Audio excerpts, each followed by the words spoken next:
Hello. Welcome to PipeCast. As we lead up to Halloween, we got a great docket for you, of reviews around the Halloween season. But we got 1 week till then, and so this is Fillmore to kind of wrap up the vapors that we've been talking about, and we're finally in person again after what seems like forever. It's been a hot minute. You can probably tell. You'll probably be able to tell this is the first time we've been together in a while because we can't review worth anything right now. Yeah, it's tough. I don't know why you're still watching us, but yeah, this is Fillmore from Pease. This is a Virginia Perique in the Scottish tradition, is what it says. Yeah. So let's look at that blend as best we can. Here is Fillmore by Pease. This is part of the Fog City collection, or Fog City selection. It is a vapor comprised of ripe red Virginias and a generous measure of fine Louisiana Perique.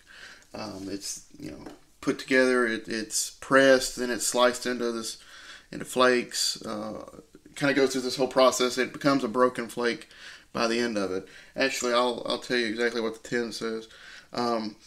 They're pressed into a cake, and the cakes are sliced and then gently broken before tinning. So that's what's happening here. It's very.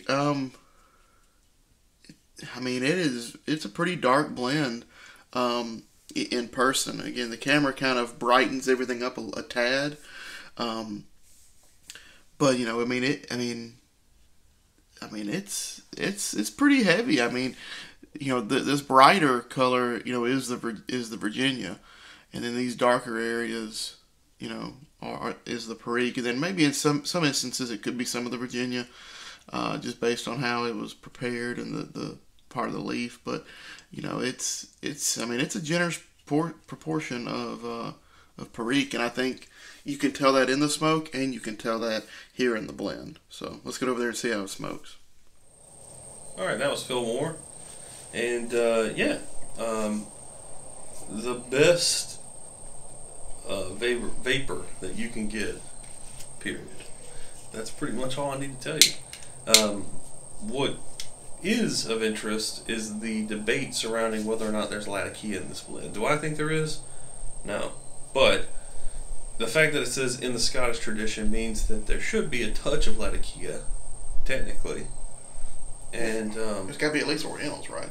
Yeah, or something like that. Yeah. But this is, talk about checking all the boxes. Like, Pease, once again, knocks it out of the park. Fillmore, I don't think you can go wrong with it. I'm personally more friendly with vapor blends that are a little bit more heavier on the Perique, but then still have a really good, rich Virginia. This pretty much, takes care of all that. If there is Latakia, I'm not particularly sensitive enough to notice it, but I don't think it matters because the blend is just excellent in general. So broken flake, it's one of my favorite types of tobacco, like a broken flake. Types of cut. Thank you. You said it earlier, man. I'm struggle busting, man. I just don't feel like I've been getting enough sleep, so I'm just not as You only get 3. Huh? You only get 3 hours. 3 hours. You normally get 5, and you're solid. It's solid. I don't know. You're one of the 0.3% of the nation that can live on 5. Well, yeah. It's not good. The older I get, the worse that is too. The crazy thing is, side note. So I read you need to get 6 to 9 is really what it should, the sweet spot. 6 to 8. Whoever came up with 6 to 8 was smoking crack. 7 to 9 is what you need to be doing. But I was like, let's test that theory. So I've been getting 7 consistent for a year. Then I decided let's optimize my routine and my schedule. Let's go 6. And I'm feeling it because I can't get up early anymore. Mm-hmm. I keep napping during the middle of the day where I didn't nap before. It's like I have to have 7. I can't do 6. Yeah, it's rough. That 2 o'clock, when you do 5 or 6, that 2 o'clock, whatever, comes calling. I've fallen asleep at my desk before, just sleeping upright. I'll be like, yes. I even bought. And then I'm like, what? Where? Where am I even bought like one of these kneeing chairs where you kind of sit and you're kneeing and you kind of rock back and forth. I fall asleep in that. Mm. Yeah. So there you go. No, I don't. I don't know, man. Sleep, something. It just kind of catches up with your age. But either way, Fillmore, like I said, this is one of my favorite blends. This is exactly what I want. And we're kind of like hitting the peak time to start smoking Fillmore because you wanted the end of October through November. This is my November blend. Mm-hmm. Cooler, much cooler. You can smoke it all winter long. That's fine. But like I said as previous, I'm a vapor preferential in the autumn months. November is really where it's at. November is always really dreary too.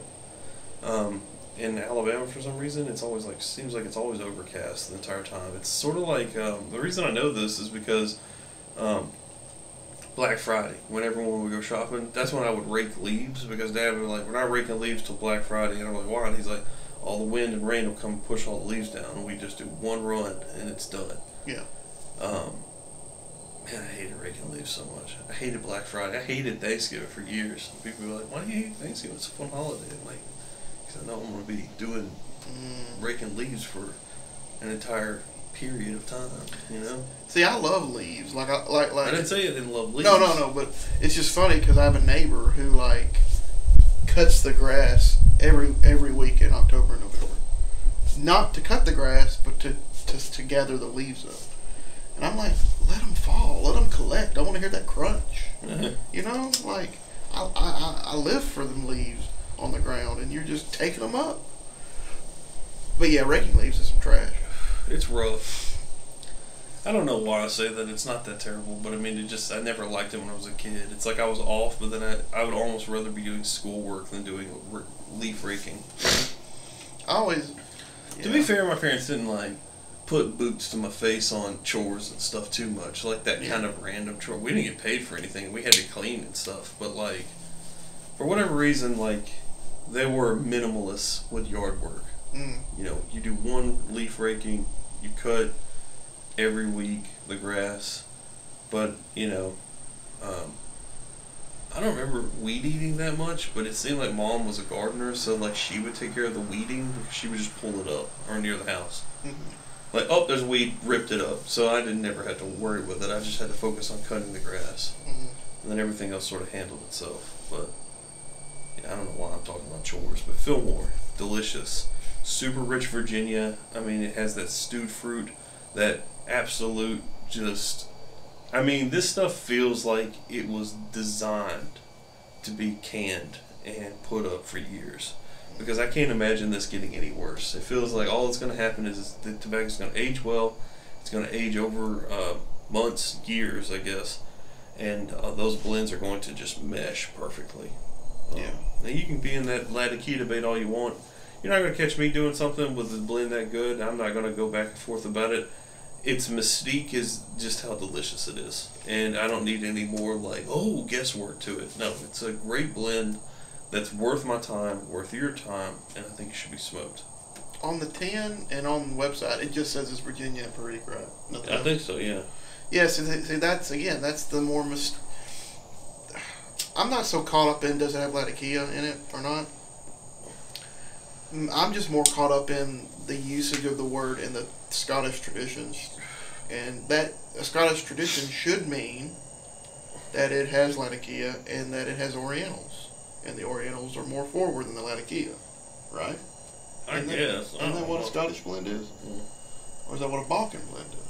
I thought that was what a Balkan blend was. And I thought what a Scottish blend was a Virginia Perique Latakia, but the Perique only made up 2% or something like that. You know what? Don't quote me on that. Look it up for yourselves because, honestly, blending talk seems so pointless at this phase. No one kept it consistent. If there was ever a rule or a metric, I never got to see it. So no. Regardless, I'm with you. I don't think there's any Latakia here. I haven't picked up on any. You would assume that there would be some sort of smoky characteristic, and I don't taste it at all. Not at all. Latakia is hard to hide, even in small quantities. Yeah, I mean, ever since I've been smoking, that's been the motto of Zach Stanfield is, you know, with Latakia, a little dab will do you. Mm-hmm. And if there's a dab in here, you know it. And, I would say so. But you know, so this is of course I've been smoking Fillmore since we did the last video that you saw, which was Navy Deluxe rolls. Mm-hmm.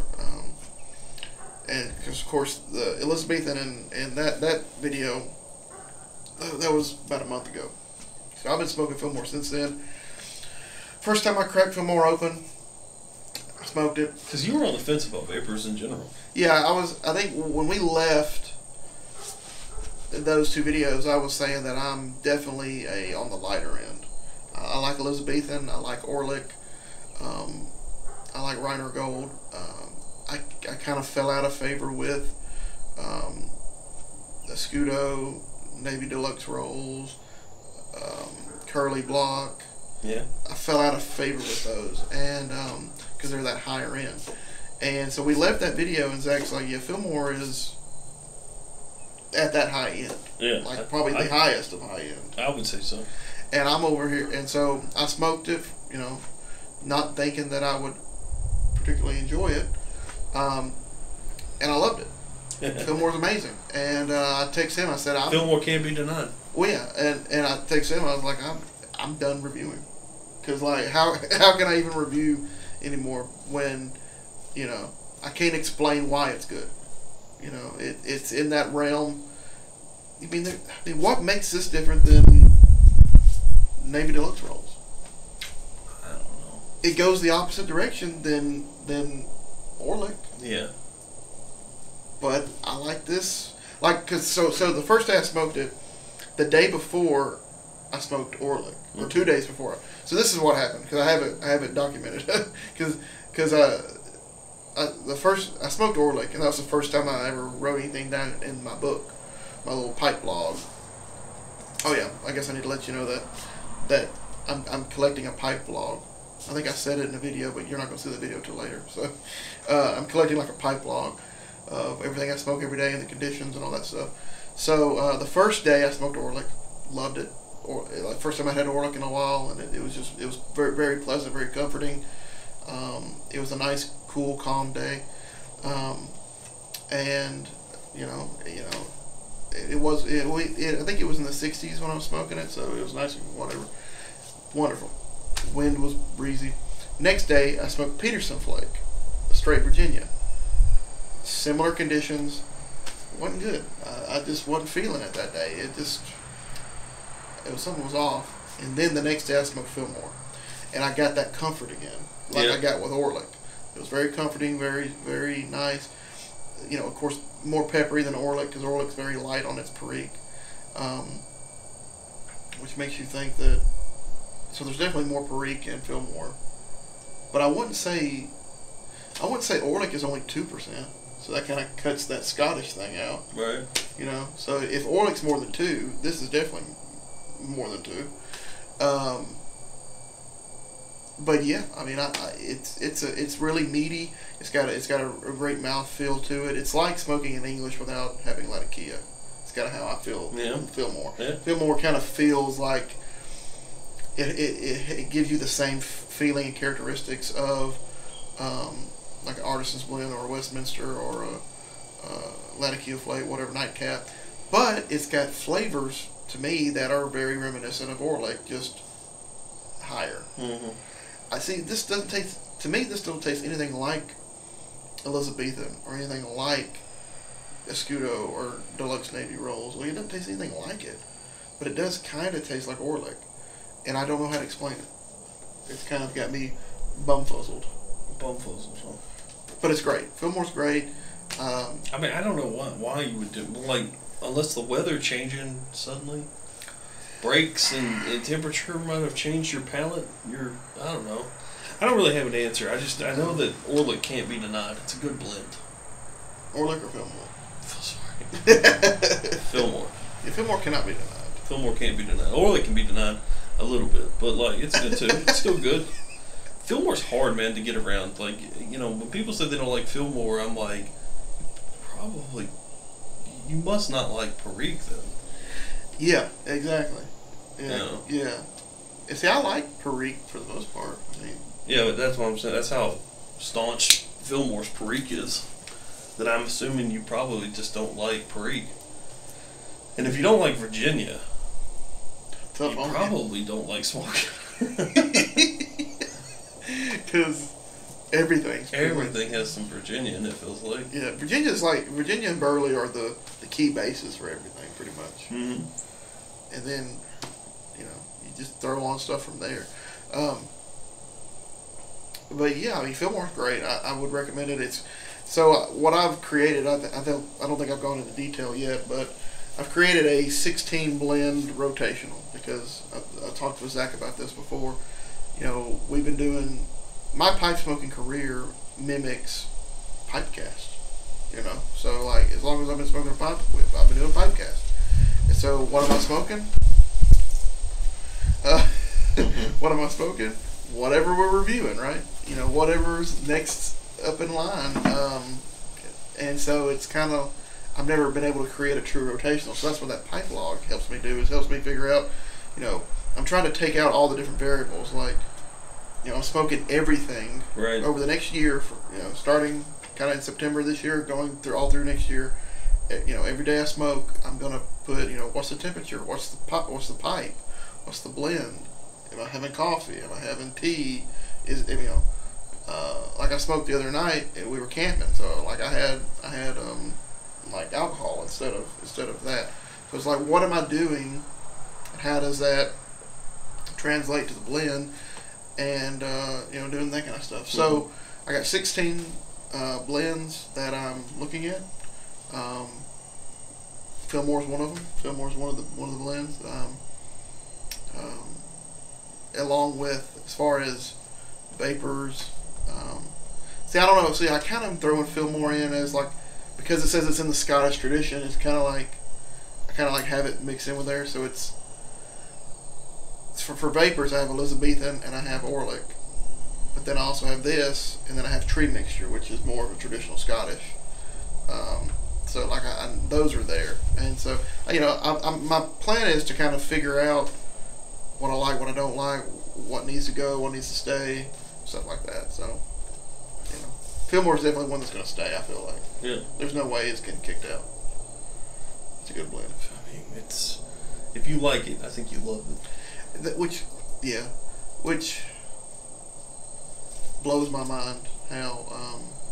I mean, it doesn't. I'm not even gonna get into it. I was gonna talk about how when Stephen Things, he did like Fillmore, Telegraph Hill, and Stratford, and he picked Stratford, I think, as his replacement to Elizabethan. And it's like, I don't know how you would do that, but I do know how, because he's not looking for the most flavorful for his everyday. He's looking for just something that's standard. So I guess it makes sense. But to me, I can't pick out the flavors enough. It's like why would I smoke the weaker ones, I guess is what I'm getting at, Yeah, he called it the meat and potatoes of them, I think, Yeah. Stratford. But like, I think that if you like flavor, but then again, he liked Elizabethan. Yeah. So, in my opinion, he probably made the good call. Yeah. Based on Elizabethan. And I like Elizabethan. Elizabethan's in my rotation. I'm not knocking Elizabethan as much as they're just not the same blends. No. Yeah. So, but yeah, I would definitely try Fillmore. I don't think there's any more that we have to say about it. This is wonderful. part of his Fog City collection. What else was it with the Fog Cities? Do you remember? Telegraph Hill was one, I think. Yeah, because Stratford was not Fog City. Stratford was Old World, I think. I get Fog City and Old World confused. Yeah. Mainly because his tin art doesn't change too much. Right. It's roughly the same, yeah. Yeah. And now he's got this Zeitgeist collection. Yeah. Time Ghost. What? Time Ghost. Time Ghost. Yeah. Yeah. I found that out. The Zeitgeist is German for Time Ghost, apparently. So, there you go. But his Zeitgeist, we've only had one. There've only been two. Was geometric? or something Yeah, like that. geometry. Or geometry, and then Bankside. Bankside. Ooh, yeah, Bankside was rough. Bankside. It made me not want to, because like shortly after we smoked Bankside or reviewed it, you said, hey, they got another one out, geometry, and I'm like, I don't want to. Yep. I think we took a back seat on it. We'll get to it. Yeah, just because Pease is good, but Pease is like, I heard someone describe Stephen King or read it. Stephen King is like, there's no one who's hit more grand slams than Stephen King. Yeah. But there's no one that's struck out as many times as Stephen King. Yeah. And that kind of feels like Pease. It's like, dude, when he connects, dude, it's going to be driven out of the stadium. Yeah. But when he misses, it's a complete, like, one, they're like, he'll swing so hard, you're like, you know what, you're out. Like, that's just one strike. You know what, yeah, we're done with you. We're done. There's no way you're going to do this. You see how that ball came in on you? You're out. Yeah, that's pretty good. That's a pretty good analogy for both of them, for both King and Pease. Yeah, but oh well. Fillmore, go ahead, and give it a try if you haven't. If you hadn't had it in a while, go ahead and light you up a bowl. Oh yeah. And be ready for a round of Halloween-ish episodes. So we'll see y'all then.